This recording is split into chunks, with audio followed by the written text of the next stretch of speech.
Tayo po ay magsisimula na po sa ating pag-aaral po sa umaga pong ito. Tayo po ay nasa pag-aaral ng mga serye tungkol po sa mga parables. So dito po sa umagang ito, ang ating pag-aaralan po ay tungkol sa parable of the barren fig tree. Ito po ay matatagpuan sa Lucas chapter 13, 6-9. So ito po yung itsura ng isang fig tree. Hindi ko alam kung meron tayong ganito sa Pilipinas, pero ito yung walang bunga. So itong talingang ito yung fig tree na hindi nagbubunga ganyan. Makikita na sa Luke chapter 13, 6-9. Ito po ang konteksto po ng parable na ito ay tungkol po sa pagsisisi. Yung mga Hudyo, meron silang konsepto na kapag ikaw ay nagkasala, ikaw ay magkakaroon ng kaparusahan sa physical kaparusahan, magkakasakit, etc. So ito ay kailang konsepto. Kapag ikaw ay nagkasala, ikaw ay mapaparusahan, magkakaroon ka ng kaparusahan sa iyong katawan, ganyan. Pero sa John chapter 19, verse 1-2, ito yung bulag mula sa pagkapanganak. O say bulag. At ang mga lagad ng ating Panginoon, tinanong ang Panginoon, sa kailang kaisipan, kaya itong tao ito'y bulag, dahil may nagkasala kanya. Ang tanong nila, sino nagkasala kanya? Itong tao ito, kanyang mga magulang, kaya siya'y pinanganak na bulag, kanya. Kung meron silang konseptong gano'n, halimbawa, kung ikaw'y pinanganak na bulag, iniisip nila, baka ikaw mismo nagkasala kanya, o yung magulang mo. So meron silang konseptong gano'n. Na minsan, yung ating mga sakit o physical na kapansanan ay dahil sa nagkasala tayo. Ito yung sa kalimbawa. Dito kay Job. Si Job, ano po? Si Job, yung kanya mga kaibigan, binibigyan siya ng akusasyon.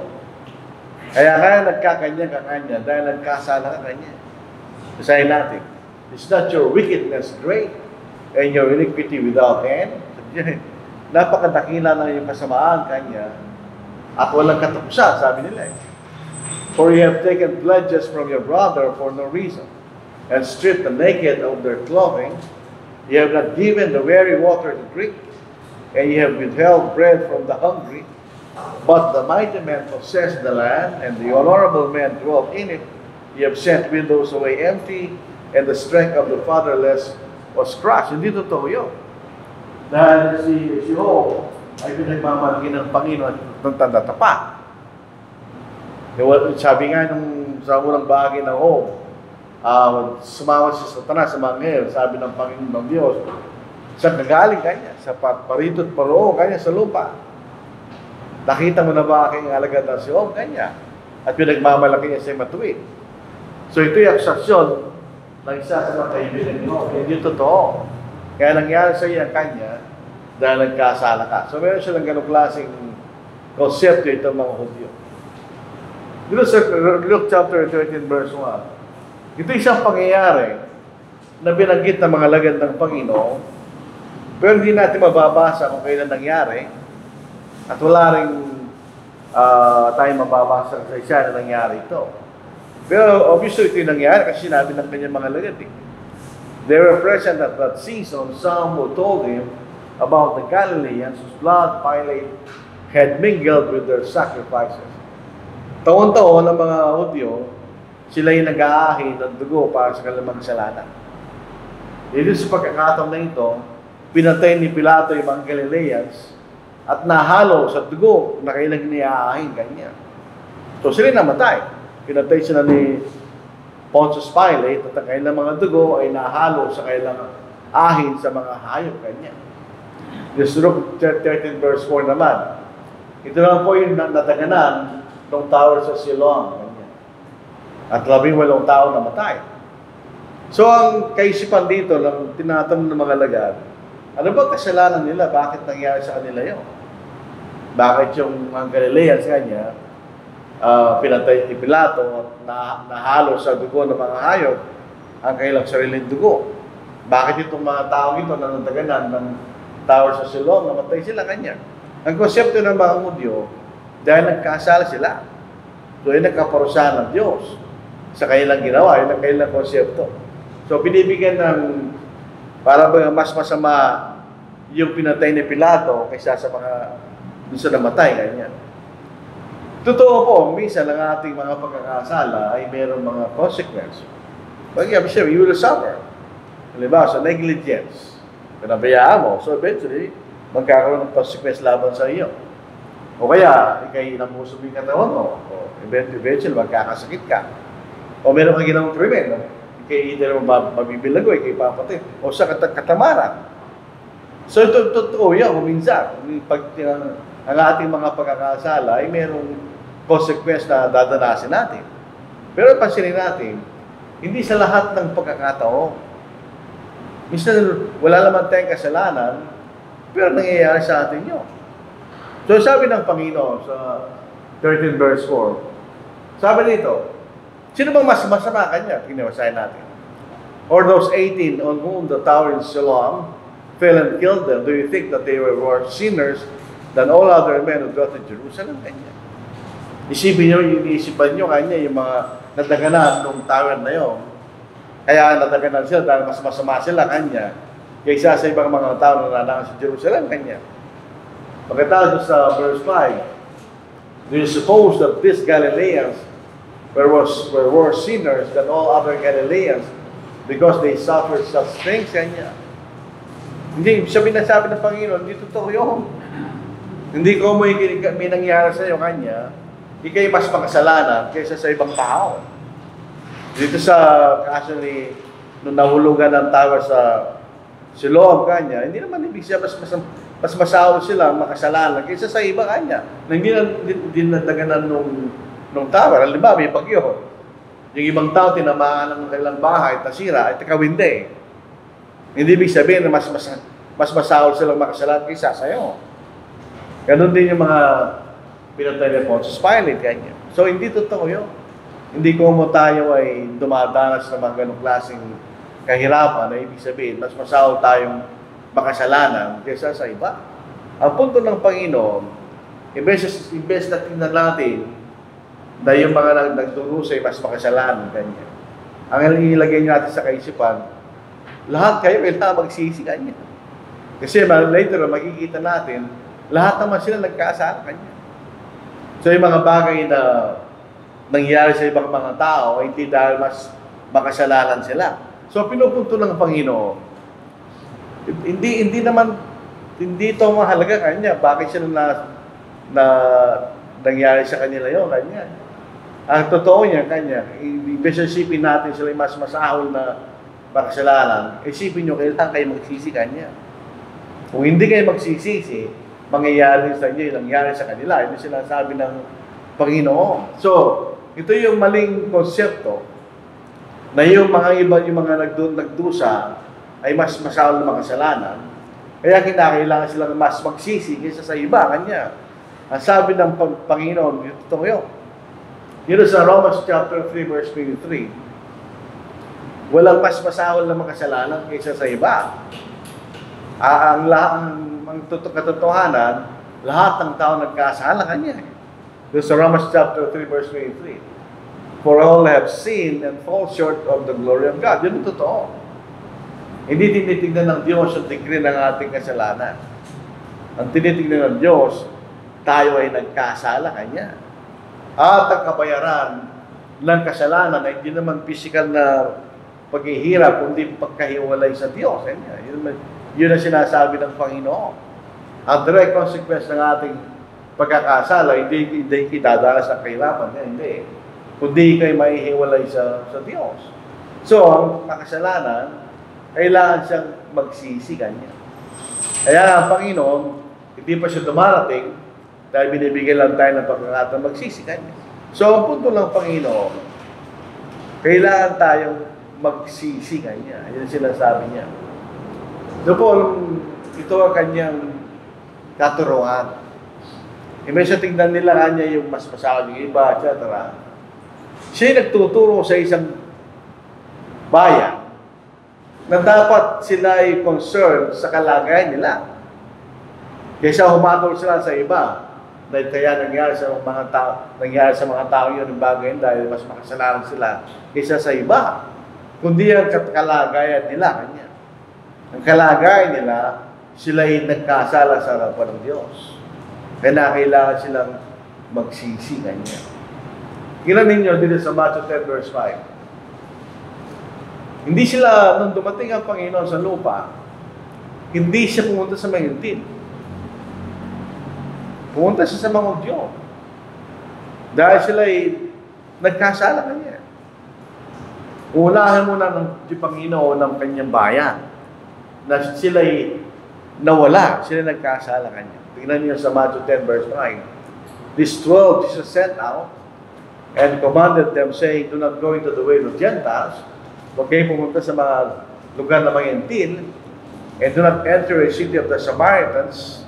Yung mga Samaritano, ito yung mga itinuturing na marami na ng Hudyo dahil sila ay para mixed breed.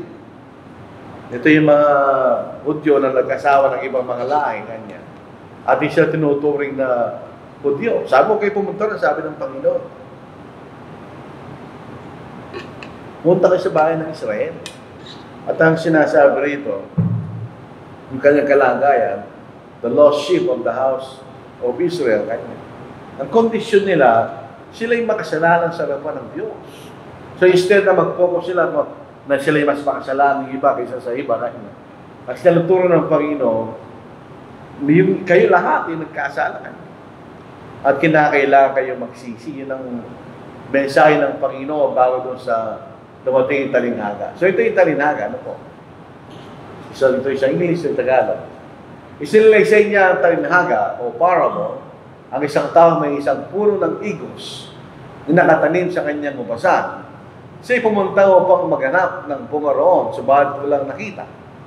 Sinabi niya sa tagapag-alaga ng ubasan, tingnan ninyo, 3 taon na akong pumaparito, ibig sabihin, within 3 years, dapat nagbunga na yun. Yung mga iba-ibang klaseng punong kahoy, meron silang expected na panahon na nagbubunga na. May mas matagal, may mas madali. Pero dito ba sa inference, pag lumampas yung 3 taon, dapat nagbunga na yun kanya.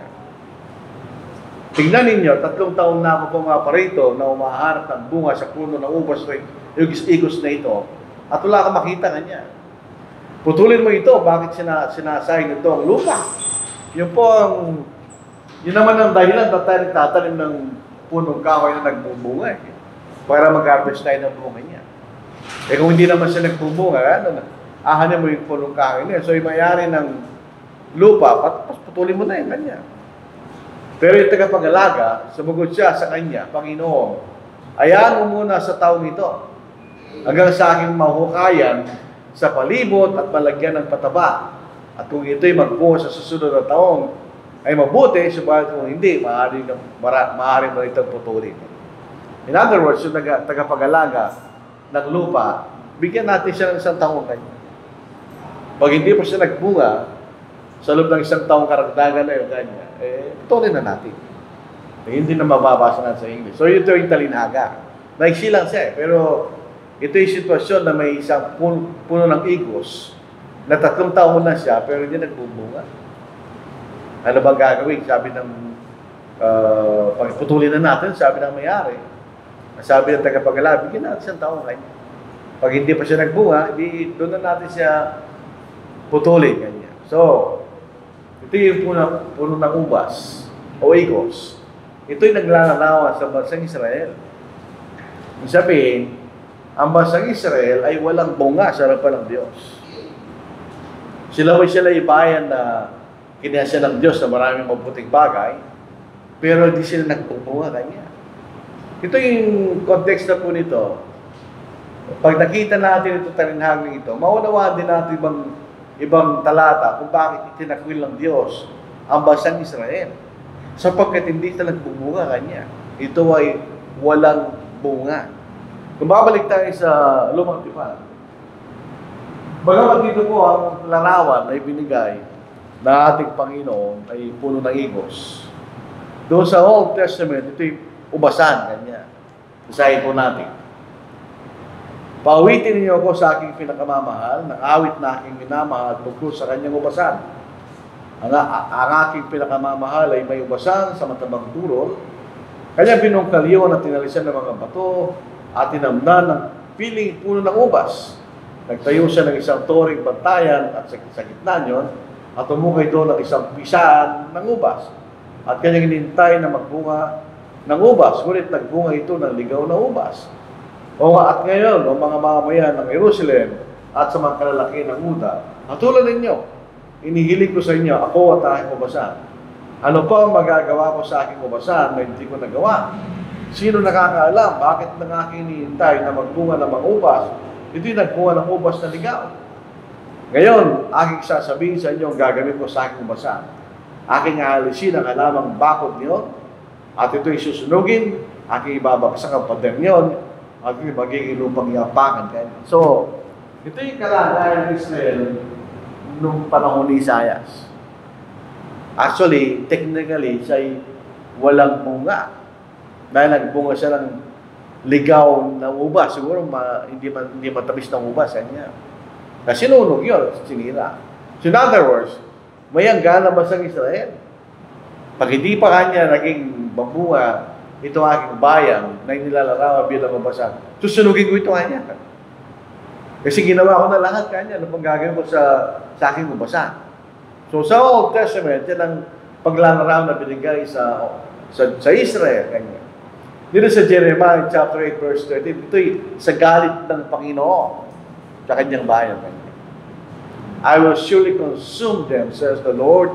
No grape shall be on the vine, no figs on the fig tree, and the leaf shall fade, and the things I have given them shall pass away from them. So ito yung panahon na binigyan sila ng pagkakataon na magsisipin, sila nagsisikan niya. Pero eventually, kasi sisirahin ko sila, sabi ng Panginoon. So itong talinhaga na ito, ay angkop sa bansang Israel.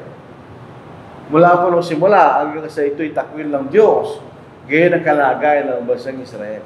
Ibig sabihin, hindi sa lahat ng pagkakataon na tagpuan ng Israel na tapat sa Diyos. Majority ng panahon, sila ay walang bunga, hindi sila tapat. So ito'y patungkol sa bansang Israel na hindi sila nagbubunga, sila po'y barren, makikita natin.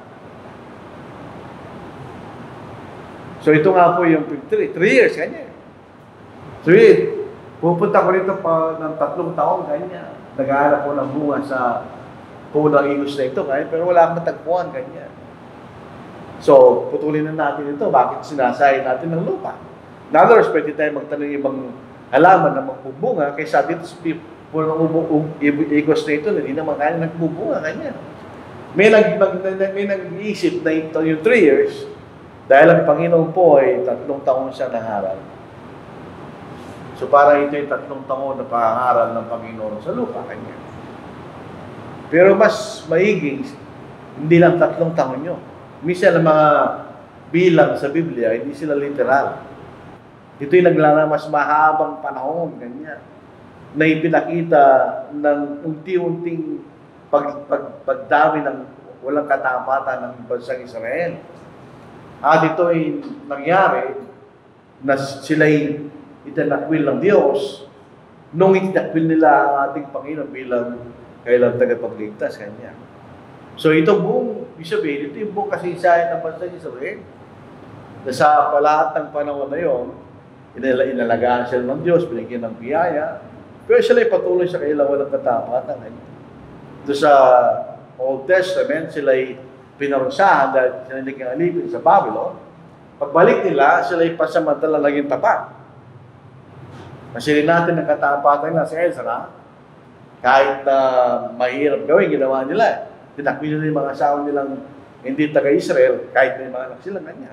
Hindi tanda lang katapatan. Pero pagdating ng panahon, hanggang sa pagdating ng ating Panginoon, balik sila sa dati. Hindi na naman sila tapat. Kakaunti lang yung naging tapat sa bansang yun. Yan naging alagad ng ating Panginoon. Kasi rin natin, kung gano'ng karami mangudyo sa panahon ng Panginoon, pero kakaunti lang ang naniwala sa Panginoon. Remnant ka, kukunti lang, labing ang naniwala sa Panginoon. Majority sa bayan, tinakwil ang Panginoon. So, yun ang panahon ng 3 years. Binigyan kayo ng pagkakataon, sabi ng Diyos, sa mahabang panahon. Hindi kayo nagbunga. So, eventually, sila itinakbo ng Diyos bilang kanyang bansa. Yun ang mas magandang isipin sa 3 taon na yan. So, John the Baptist, siya po yung forerunner ng Panginoon. Siya yung naula sa Panginoon. Siya yung naganda ng daan ng Panginoon. So, makikita natin, yung walang katapatan ng bansang Israel, hindi nagsimula lamang sa panahon ng Panginoon. Bago pa siya dumating, itong bansang ito hindi tapat. Bago pa doon sa pagdating ni John the Baptist, ang bansang ito hindi sila tapat. Na ito sabi ni John the Baptist. So, bago nagsimula ang ating Panginoon sa kanyang pangaral, nauna si John the Baptist. Kaya inihahanda niya isang bahay na tatanggap sa ating Panginoon. So, ilan lang yun. Dapat, kung tapat ang bansang Israel, alas lahat sila ay nagpabautismo kay John the Baptist.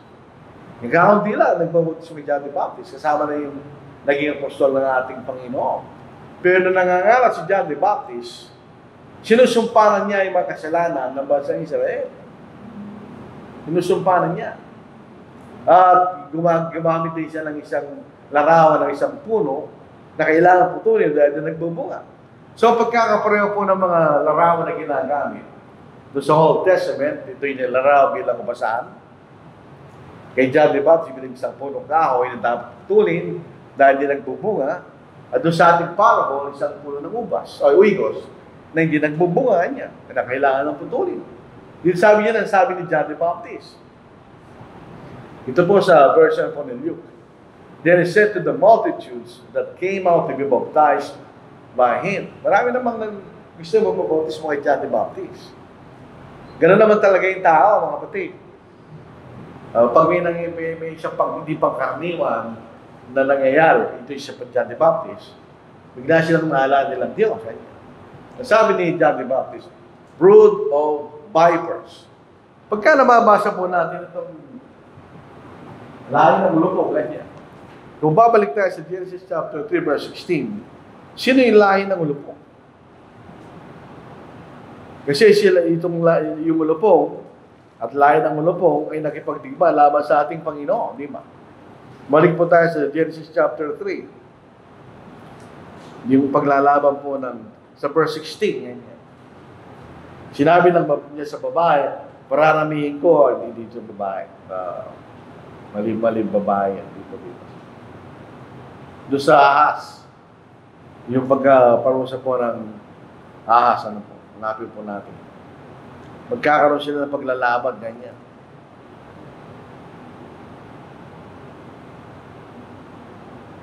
The verse 14, ganyan.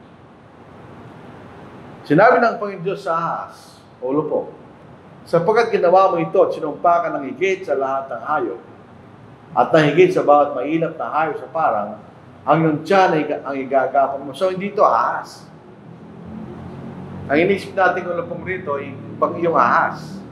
Pero ito isang ibang klaseng ulupong. Dahil hindi siya umuusad eh. Sabi nga po ito sa hayop, kanya, doon sa English ay beast, isang malaking hayop. At nahigit sa bawat mahilap na hayop sa parang, ang iyong tiyan ang ipanggagapang mo, at alabok ang iyong kakainin sa lahat ng araw ng iyong buhay. Maglalagay ko sa iyo at sa babae ng pagkapol sa isa't isa, at sa iyong binhi at sa kanyang binhi. Ito ang tuturog sa iyong ulo, at ikaw ang tuturog sa kanyang sakong ganyan. So, sino yung lahi ng ulupong? Pagdating sa bawat tipan, malalaman natin kung sino yung lahi ng ulupong na yun, di ba? Sabi rito, brood of vipers. Ito mismo yung bansa ng Panginoon, who warn you to flee from the wrath to come. Therefore, bear fruits worthy of repentance. And do not begin to say to yourselves, we have Abraham as our father.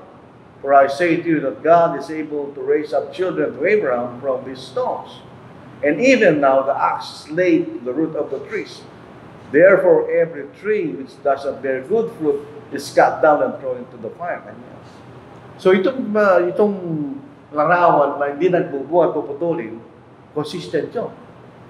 Ubasan, ito po ng kahoy na hindi nagbubunga, Doon sa Talinaga, puno ng ubas kanya, puno ng igos. So, sabi ni John the Baptist, kayo lahi ng ulupog, kanya eh.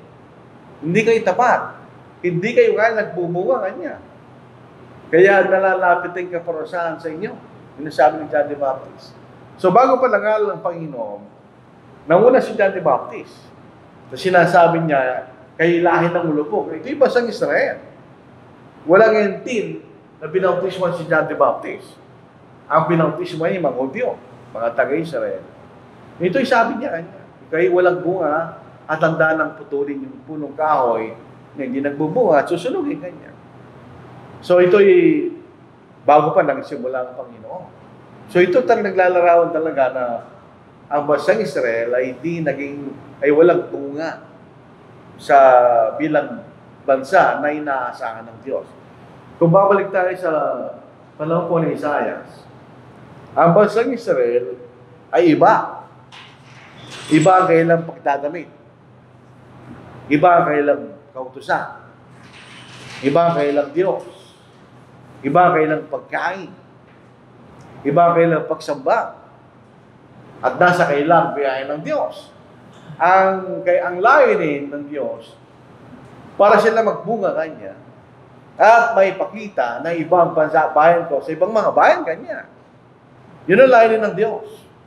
Kaya lang, unfortunately, hindi gano'n ang nangyari. Sila naging katulad ng mga bansa. Inalis sila ng Diyos doon para sila maging iba. Unique, distinct, kanya. Pero ang nangyari, sila naging katulad ng ibang mga bansa. So, yun ang makikita natin nangyari sa bansang Israel.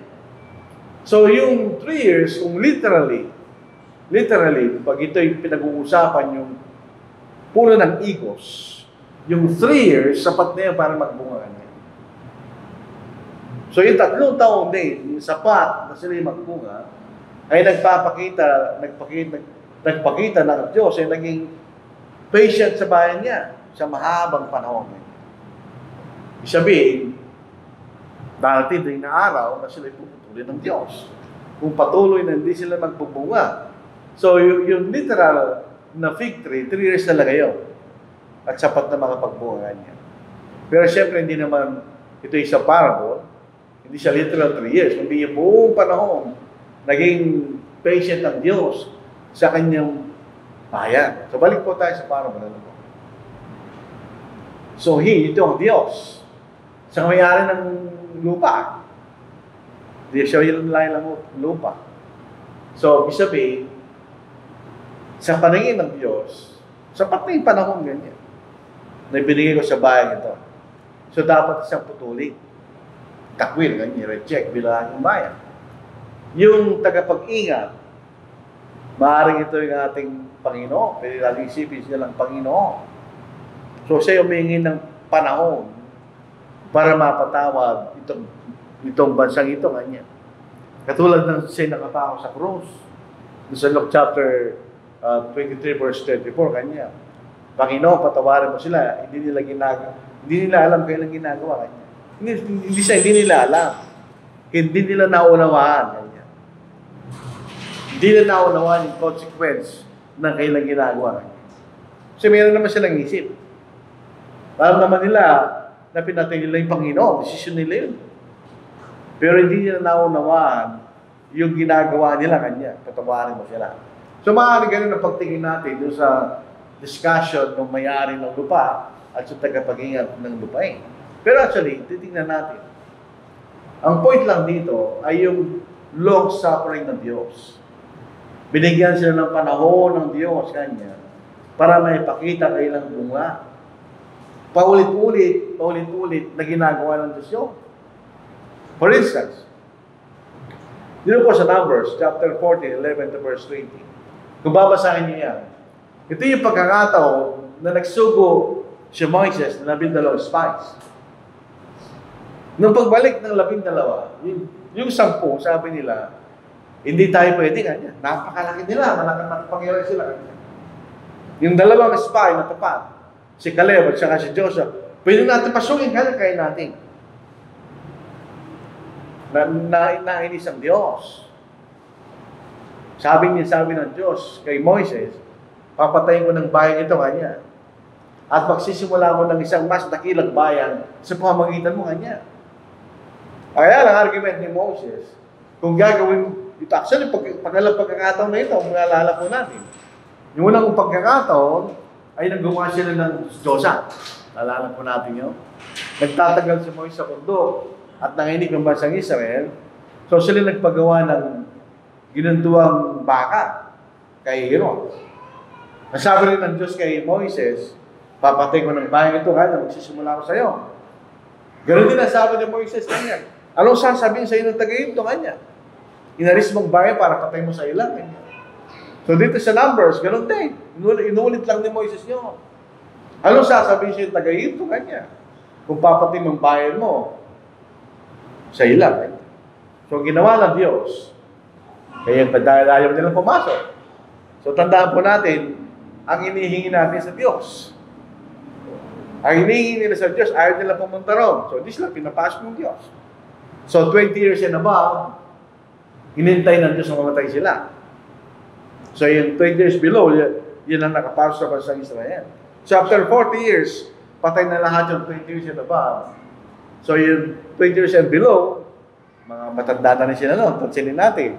Kung 19 sila, 59 years old na yung pinangamatanda. Sila nakapasok sa bansang Israel. So, tingnan nyo, na-extend lang. Dahil kay Moises. Otherwise, papatay na sila ng Diyos sa panahon na yun. So, ganoon din na makikita natin sa panahon ng Panginoon, kanya. In-extend lang yung nagpinakikita sa atin yung long suffering ng Diyos sa kanyang matigas ng ulong bayan. Yun ang characteristic ng bayan nyo.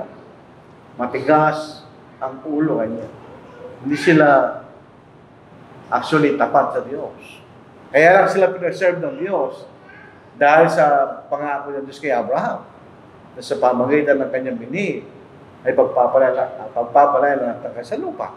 Kung wala lang yung pangako na yun at plano ng Diyos, matagal lang pinatay na Diyos sa bansang Israel dahil sa katigasan ng kanilang ulo. Hindi sila sumusunod sa Diyos.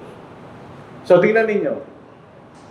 Sabi nung yung tagapag-ingat, bigyan ko 1,000 taong kanya. Aking bibigyan ko siya. Talaga gagawa ko ng paraan, dig around, and fertilizer kanya. Bubungkalin ko ito kanya, bigyan ko ng pataba para magbunga siya kanya. Ang hindi siya nagbunga after 1 year, pwede mo siyang putulin. Pati yung nag-aalaga, wala na siya magagawa pag hindi pa rin nagbunga, di ba? So, yung extra year na iningi, ito yung panahon ng pagkakataon na ang bansang Israel ay pwedeng maligtas bilang isang bayan. Tandaan natin, bilang isang bayan, nireject sila ng Diyos. Pero pwede pa rin silang bumalik sa Diyos bilang isang bayan. Dahil sa Romans chapter 1 verse 16, ang panahon na nangaral ng mga pasal sa buong sanglibutan, sa bawat nilalang, ay para sa lahat. Kaya ito'y Hudyo, kaya ito'y Gentil, para sa lahat. So, meron silang pagkakataon na bumalik bilang bayan ng Diyos, di ba? Hindi natin kailangan ba sa Romans 1:16, sabi niya, sinasabi sa atin, sapagkat ito kapag ang Diyos ay kaliligtas sa bawat sumasampalataya, unay sa mga Hudyo, bending kaya sa mga Grego, kanya. This Acts chapter 13 verse 46, si Pablo at si Barnabas, sila nangangaral sa mga Hudyo. Pero tinatakbo sila ng mga Hudyo. Eventually, sabi ni Pablo, pupunta na kami sa mga Gentil, kanya. In other words, binigyan namin kayo ng pagkakataon, pero ayaw na kanya. Papunta na kami sa mga Gentil, kanya. Basahin natin. At nagsalita ng buong katapangan sila Pablo at Bernabe, nagsasabi, kinakailangan ipahayag munang salita doon sa inyo, kanya. Binibigyan namin kayo ng pagkakataon. Yamang ito'y inyong itinakwilito, at tinahatulan niyong hindi kayo karapat-dapat sa buhay na walang hanggan, kami ay babalik sa mga Gentil. Kanya, so, yung pagkakataon na binigyan nila sa mga Hudyo, hindi na ginamit. Patuloy ang pagtatakbo nila sa bansang Israel. So, yung Jewish nation bilang isang bayan, meron silang pagkakataon maligtas kung sila ay magpapailalim sa katuwiran ng Diyos sa pamagitan ng Panginoon. Ang point dito, bilang bayan. Hindi sila tinakwil ng Diyos bilang tao. In other words, kung ang isang Hudyo, gusto niya maligtas, welcome siya sa Diyos. Pero sila'y dating bayan ng Diyos. Tandaan natin yun. Maraming discussion si Pablo sa Romans na sabi niya sa mga Gentiles, huwag kayo maging mayabang, ganyan. Kung yung talagang puno kanya, tinakwil ng Diyos, pwede rin kayo itakwil kanya. So, pwede rin silang ibalik kung gusto nila. Kaya ang kalang-kalagayan, sa Romans chapter 10, verses 1 to 4, hindi sila nagpangilalim kayo. So, sa kanilang karakter bilang isang bayan, hindi sila talaga nagpapangilalim sa katwiran ng Diyos. Basahin po natin. Mga kapatid, ang nais na aking puso at ang dalay ko sa Diyos alang-alang sa kanila, ang sila ay maligtas kanya. Ako'y tandaan natin, ang tinutukoy rito ni Pablo bilang isang bayan. Hindi bilang tao kasi si Pablo, o Diyon pinaligtas siya. Ang gusto ni Pablo, sila sana lahat kanya. Ako'y makapagpapatotoo na sila ay may sigasig para sa Diyos, subalit hindi ayon sa kaalaman, sapagkat sa kailang pagiging mangmang sa katwiran ng Diyos at sa pagsisikap nilang mahitayo sa sariling pagiging matwid, ay hindi sila napasakop sa pagiging matwid ng Diyos kanya. So, hindi sila nagpailalim. Sapagkat si Kristo kinawian ng kautusan upang maging matwid at bawat sa mga sampalataya. Kung talaga sila naging matwid, mapupunta sila sa ating Panginoon. So, yung pagbubungkal at pagbibigay ng pataba sa isang figurative sense, ito yung nagawa sa pamagitan ng pangaral ng Ebanghelyo. Na ang bansang Israel binigyan ng pagkakataon na magsisi at mapatawad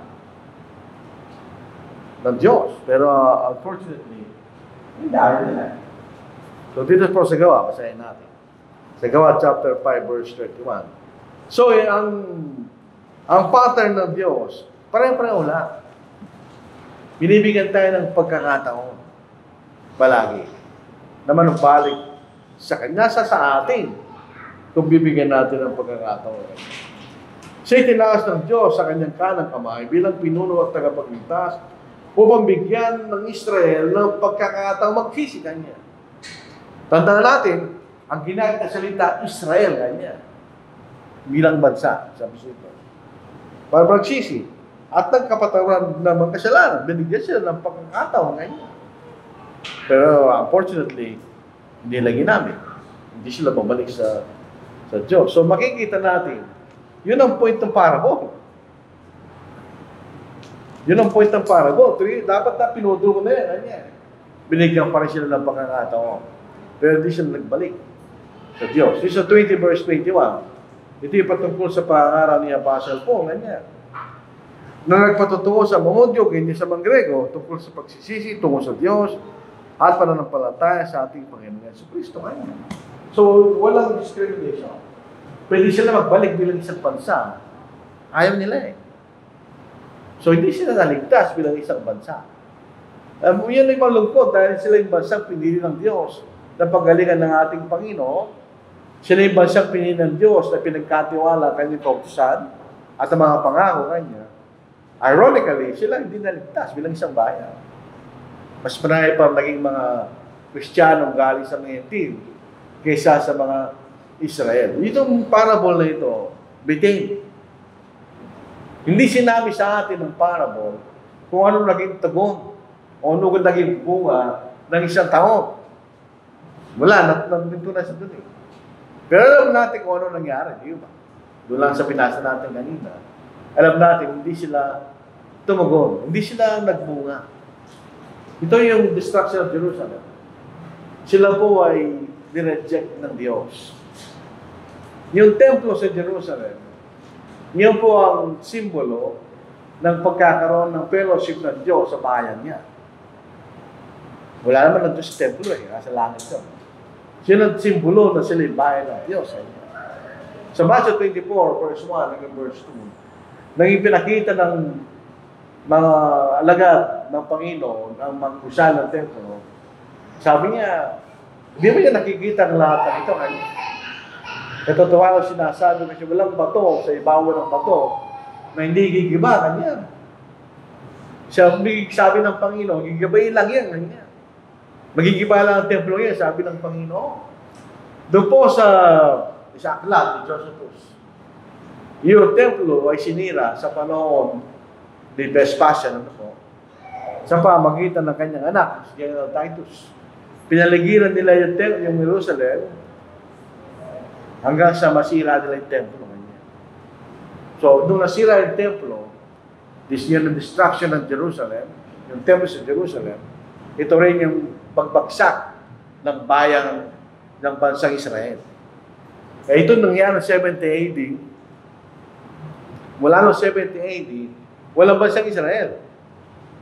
Hanggang sa panahon natin ngayon, wala nang bansang Israel. Ibig sabihin, yung Israel ng Diyos, nagsimula sa 12 kan ni Jacob, wala na yun. Sinira ng Diyos. Yung bansang Israel sa Israel ngayon, hindi na bansang Israel ng Diyos.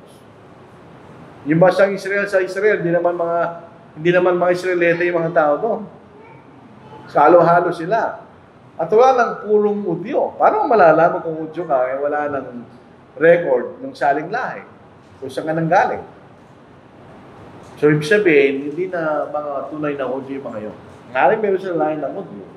Pero hindi sila tunay na mga Udyo. So, nung nasira yung templo sa Jerusalem, nasira na rin ang bansang Israel bilang isang bansa. So, alam natin, hindi sila naggawa. Kaya sinira sila lang. Eventually, sila po ay nireject ng Diyos bilang bayan of 70 AD. So, ito yung fig tree na walang bunga. Ito yung naglalarawan sa bansang Israel na dating bayan ng Diyos. Tandaan natin yan. Ito yung dating bayan ng Diyos. So, Israel bilang isang bansa ay nireject nila yung pagtawag ng Diyos. Kasi sila yung maging kabahagi sa isang katawan. Nireject nila yun. Dahil sa loob po ng iglesia, wala nang kinikilalang Diyos, kung kay Hudyo o Grego.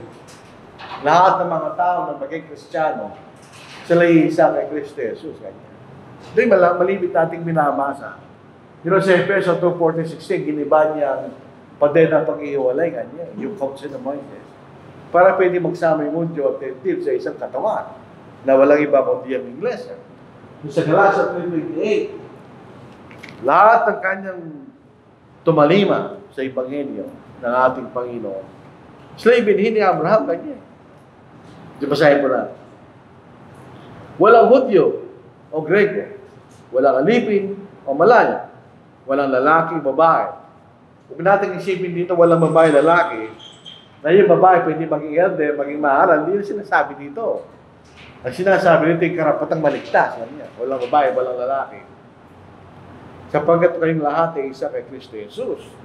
At kayo kay Kristo, kayo mga binhin ni Abraham, mga tagapagmana ayon sa pangako. Yung kaisipan ng mga Hudyo, sila yung binhin ni Abraham. Di ba? Pero ang tunay na binhin ni Abraham ay iglesia, yung mga tao sumunod sa ating Panginoon. Yun ang tunay na binhi ni Abraham na makikita natin. So yung earthly Jewish nation, ito'y pinutol. Wala na. Ngayon siya ng Diyos. At ang tunay na bayan, sa panahon natin yun, ay yes. Tingnan sa Mateo, chapter 21, verse 43. Ito'y sinasabi nilang Panginoon. Sabihin, dahil din naman kayo nagbubunga niya eh. Wala kayong bunga. So, ma-appreciate po natin itong talatang ito ngayon. Palagi natin binabasa. Pero doon sa parable of the barren fig tree, napatunayan na ang bansang Israel ay hindi nagbunga. Basahin natin talata nito.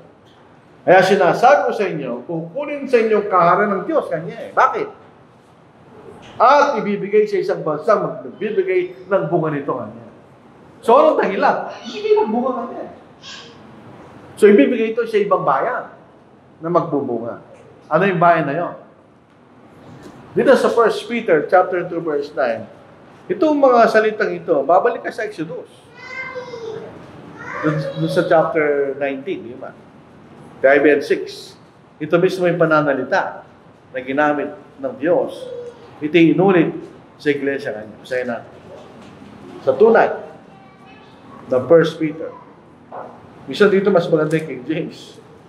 Ngunit kayo isang lahing pinili, isang mahalikang pagkapari, isang bansang banal, isang bayanang pag-aay ng Diyos, upang inyong ipahayag ang mga makapangyarihang gawa, makapangyarihang gawa niya na tumawag sa inyo mula sa kadiliman tungo sa kanyang kagilag-alalas na kaliwanagan. Kanya.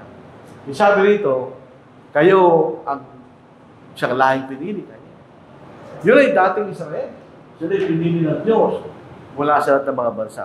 Basahin po natin sa King James. Kasi may ginamit na salita yung King James na mas maganda. Titignan natin. Tingnan po natin.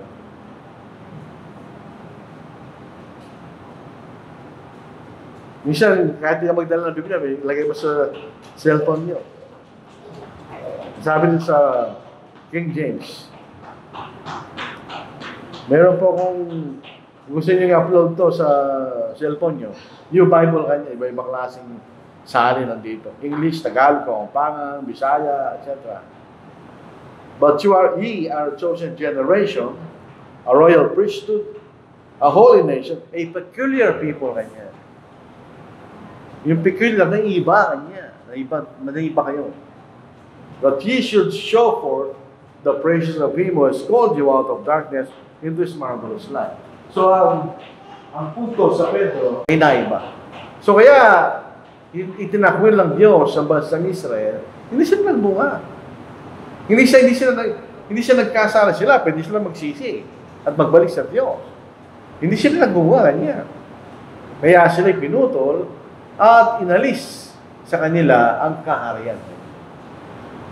Tapos siya na po natin, mabibitin tayo pag ano ba ang aral ng talinaga ito sa atin? Yung pong talinaga, ito'y patungkol sa bansang Israel. So, ibig sabihin, wala tayong matututunan doon. Ang lesson sa atin, we have to repent. We need to repent. Kailangan tayo magsisi. Sa Acts 17 verse 30, truly these times of ignorance. Nandun po si Pedro sa Athens. Meron silang ignorance tungkol sa Diyos. Dahil marami silang sinasamba kanya. Hindi na lang sabi ni Pablo, hindi na pwede yan kanya. Hindi na pwede yung, hindi nyo nalalaman ng totoo, sabi ni Pablo. But truly these times of ignorance, God, ang pagkakaiba ng innocence at ignorance, magkaiba yan. Ang innocence, wala kang talagang alam. Ang ignorance, hindi mo pinapansin. God overlooked, but now commands all men everywhere to repent. Ganyan. So ito yung panahon ng tayo manumbalik sa Diyos. At ang pagsisisi ay bahagi ng plan ng Diyos sa kaligtasan. Doon sa Luke chapter 24 verse 47, sinasabi ng Panginoon, ang pagsisisi at ang patawaran ng mga kasalanan ay simula sa Jerusalem. Ganyan. Sa Acts chapter 2 verse 30, sinabi ni Pedro sa mga Hudyo nagpapasok sa ating Panginoon, repent and be baptized. Ganyan. For the remission of sins. Sa Acts chapter 3 verse 19, nung napalalakad nila yung pilay mula sa pagkapanganak, repent and turn. Ganyan. So kasama ang pagsisisi sa plano ng Diyos ng kaligtasan. So hindi tayo nagsisi, hindi tayo maliligtas. Yun yung makikita natin. Yung repentance, ito pa yung pagbabago ng kaisipan. This is things of mind. Sa paanong paraan? Yung mga kasalanan ay nagbabago ang kanyang kaisipan tungkol sa kanyang kasalanan. At siya'y nanunumbalik sa Diyos. Yun ang ibig sabihin ng pagsisisi niya. Hindi lang yung nalulungkot ka, hindi. Yun ay bahagi. Pero pag nagsisi tayo, kinikilala mo na nagkasala ka.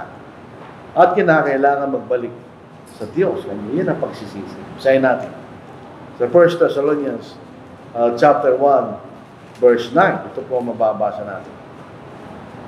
Sapagkat sila'y nabalita tungkol sa amin at kung paano kanyang kami tinanggap at kung paano bumalik kayo sa Diyos mula sa mga Diyos-Diyosan upang maglingkod sa buhay at tunay na Diyos. Bakit sinasabi na mga Thessalonica ay nagsisi? Sila bumaling kanya sa Diyos. They turn to God. Kanya. So, iniwan nila yung pagsama sa Diyos-Diyosan at bumaling sila sa Diyos. Kanya. So, sila nagsisi. Sa 2 Corinthians 7 verse 10, si Pablo po ay nagsulat sa 1 Corinthians. Kung babasahin natin mula chapter 1 hanggang chapter 15, ito yung lahat ay mali. Tinutuwid niya yung mali. Doon sa 2 Corinthians 7 verse 10, sila nagsisi. For God is sorrow, kanya, produces repentance, not to be regretted, kanya. Kung ginagawa kang kalungkutan sa Diyos dahil nagkasala ka, ibig sabihin, ito yung nagdudulot sa iyo kayo magsisi at tumaling ka muli sa Diyos. So, kailangan tayong magsisi, mga kapatid. So, pag tayo nagbago ng kaisipan, pabalik tayo sa Diyos, hindi magbubunga ng pagsunod sa Diyos. Dito ay nararapat lang pag nagsisi ka. Doon sa Matthew 3 verse 8, anong sabi ni John the Baptist? Bear fruits worthy of repentance, kanya. Patunayan nyo, nagsisi kayo, kanya. Yun ang sinasabi sa atin. Ganun din po sa Genesis verse 20. Pagka hindi tayo nagsisi sa ating mga pagkakasala, ay mamatay tayo sa ating mga kasalanan. You will die in your sins, sabi ng Panginoon. Yung tayo, kung tayo po yung nagkakamaling Kristiyano, sa tandaan natin, erring, yung nagpapatuloy, kinakailangan din tayo magsisi sa ating mga pagkakasala. Dito po sa Acts 8:20 verse 22, ito po si Simon the sorcerer. Di ba sabi ni Pablo, Pedro, nagkakasala ka kanya. Pilit kong binibili ang bunga ng Diyos sa pera kanya. Nagkakasala ka kanya. Magsisi ka sa kasalanan mo kanya. Baka sakaling patawanin ka ng Diyos. Ang sabi niya, ipanalangin niyo ko kanya na hindi mangyari sa akin ng mga bagay na sinabi mo kanya. Kung kailangan nagsisi si Simon ng gagaway, makikita natin. Sa 1 John 1:9, kung pinapayag natin ang ating mga kasalanan kanya, siya'y tapat na patatawarin tayo sa lahat ng kalikuan. So kung kailangan tayo magsisandaan natin, walang mabigat ang kasalanan sa Diyos. Kung tayo nagsisisi at pinapayag natin ang ating kasalanan. Pangalawa, kailangan magbunga. Ang bansang sila tinakuli siya ng Diyos dahil hindi sila nagbunga. Expectedly, kung ikaw'y punong kahoy, ikaw'y magbubunga. Ay, hindi sila nagbunga. So, kailangan tayo magbunga upang tayo po ay maging alagad sa paningin ng Diyos. Ano yung bunga? Marami yun. Sa ating sarili, sa ating pananampalataya, sa ibang tao, etc. So, Romans 7 verse 4, ganyan. Gayon din naman, mga kapatid ko, kayo naman tayo sa kutsan sa pamamagitan ng katawan ni Kristo upang kayo makipisan sa iba. Sa makatwid ay sa Kanya na bumangon mula sa mga patay upang kayo magbunga para sa Diyos sa Kanya. Kaya kayo nalis doon sa kautusan at kayo naging mga Kristiyano Kanya para kayo kaya magbunga. Yun sa John chapter 15 verse 2, 7-8. Kung babasahin natin ang talatang ito, ang sinasabi ng Panginoon, kung kayo magbubunga, kayo tunay na alagad. So, kung hindi tayo nagbubunga, hindi tayo tunay na alagad. Katulad tayo na sa Israel, nagbunga niya. So, dito ang panghuling slide. Tatapos na po itong parable na ito. Tayo po, iba-iba ang magiging bunga natin kasi iba-iba naman tayo. Iba-iba kaya natin gawin sa kaharian. Iba-iba tayo, iba. Pero, kaya iba-iba tayo at iba-iba yung muli ng bunga na ibubunga natin, kailangan tayo magbunga. At sa ibinigay sa atin, gayon din naman ang ating gantimpala kanya. Basahin po natin ang Mark, chapter 4, verse 20. Ano po? So, hindi mo natin asahan ng bawat sa atin, pare-parang ating magagawa. Hindi pwede yun. Hindi tayo nilalang sa ganung paraan. Hindi tayo nilalang sa iba't ibang anyo, sa ibang kakayahan. Kaya ganun din po sa kaligtasan. Ang mga ito'y naasik sa mabuting lupa, narinig nilang isalita, tinanggap ito at namuha ng 30, 40, 100. So, pinapag-aralan po natin. Pag iba-iba ang ating bunga. Pero, bawat isa na nagbubunga ay tatanggapin natin ng ating gantimpala sa walang hanggan. Pag hindi tayo nagbunga, babalik tayo sa chapter 17, chapter 15, puputulin tayo at tayo po ay tatapon sa apoy. Inilarawan ng kaparusahan sa impyerno. So ito talindagang ito yung parable. Yun ang kanyang aral. Ito yung para sa bansang Israel. So, nung itinuturo ito ng Panginoon, ito yung itinuturo sa kanyang bayan. Binibigyan pa kayo ng pagkakataon ng Diyos para kayo magbunga niya. Kaya hindi sila nagawa. Kaya eventually, sila ay pinutulan ng Diyos. So, dalawa po ang pagputol sa kanila. Nung itinakwil na yung Panginoon, sila itinakwil na ng Diyos. Pero, physically speaking, yung representation ng tunay na magputol ay yung nung panahon na nasira yung templo sa Jerusalem. Ibig wala na silang kaugnayan sa Diyos. Yun ang simbolo ng kanilang pagkakaisa, fellowship. Nung alisin ng Diyos yun, sabihin, wala lang fellowship ang Diyos sa kanila. Sila hindi nabayan ng Diyos. So ito po ang ating pag-aaral po sa umabang ito. Napakarami ng parable na yan, kapatid. Yung ibang mga parable, pinag-aralan natin, pero napakarami nung titignan niyo yung mga parable sa Bagong Tipan. Ito yung ginamit ng Panginoon para magturo ng mga aral na dapat natin gawin o i-apply sa ating mga sarili. So ibigin lang po natin kay Brother Matthew ang pauna po sa pagpapaawit